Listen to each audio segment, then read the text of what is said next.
कैसे तोड़ा गणेश जी ने कुबेर की घमंड। आज आपको गणेश जी के एक कथा के बारे में बताते हैं।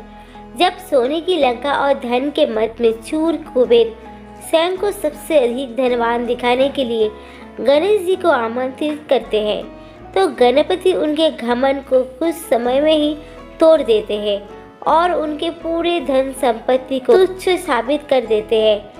आइए जानते हैं गणपति जी के ये कथा। ब्रह्मा जी के आशीर्वाद से गंधर्व कुबेर के पास सबसे अधिक धन और स्वर्ण था। इसके प्रदर्शन के लिए उन्होंने सोने की लंका बनवाई, जिसके बाद में उनके सौतेले भाई रावण ने हड़प लिया था। सोने की लंका बनवाने के बाद कुबेर अपने धन का प्रदर्शन करना चाहते थे।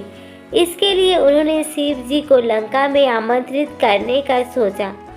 वो कैलाश पहुंच गए, लेकिन महादेव शिव शंकर तो ध्यान में लीन थे। थोड़ी देर बाद उनकी आंखें खुली तो वो कुबेर को देखकर उनके मन की बात जान गए। कुबेर ने महादेव को प्रणाम किया और सोने की लंका में भोजन के लिए आमंत्रित किया।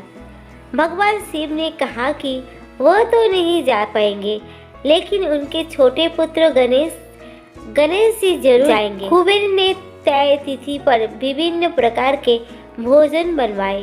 उधर गणेश जी भी मूषक पर सवार होकर लंका पहुंच गए। कुबेर को लगा कि सोने की लंका धन संपदा देखकर गणेश जी बहुत प्रभावित होंगे और कैलाश पर उसका चर्चा करेंगे। कुबेर ने गणेश जी का सत्कार किया, फिर लंका भ्रमण का प्रस्ताव रखा।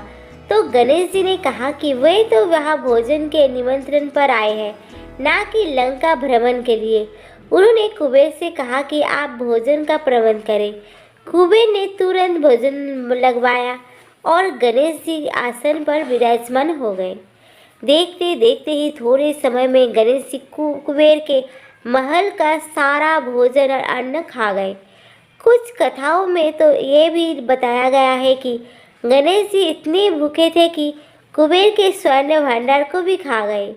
अंत में कुबेर हाथ जोड़कर गणपति के सामने खड़े हो गए और बोले कि अब उनके पास खिलाने के लिए कुछ भी शेष नहीं है। इस पर गणेश जी ने कहा कि इतना धन किस काम का, जब आप उनको भोजन ही ना करा सके।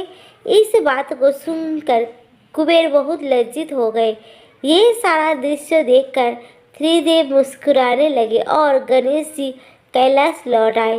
इस तरह से गणेश जी ने कुबेर के घमंड को चूर कर दिया। तो बोलो गणपति बप्पा मोरिया, मंगल मूर्ति मोरिया।